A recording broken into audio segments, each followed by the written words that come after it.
când sunt adunați. În mijlocul lor tu însuți spus-ai că vei fi.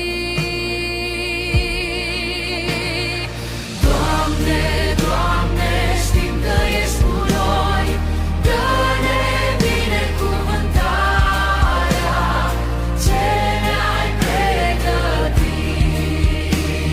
Strânși acum cu toți în jurul, vrem să te ascultăm, să auzim ce vrei să ne spui tu prin Duhul tău. Doamne, Doamne, știm că ești cu noi, dă-ne binecuvântarea ce ne-ai pregătit.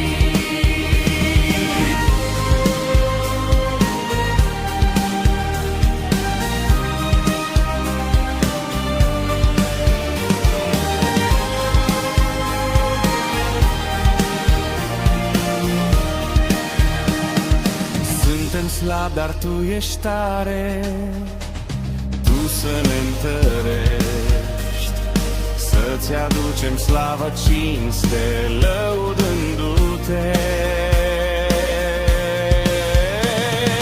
Doamne, Doamne, știm că ești cu noi, dă-ne binecuvântarea ce ne-ai pregătit.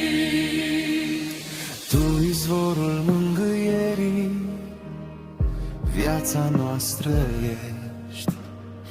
Tu ești totul pentru noi toți, pe pământ și în cer.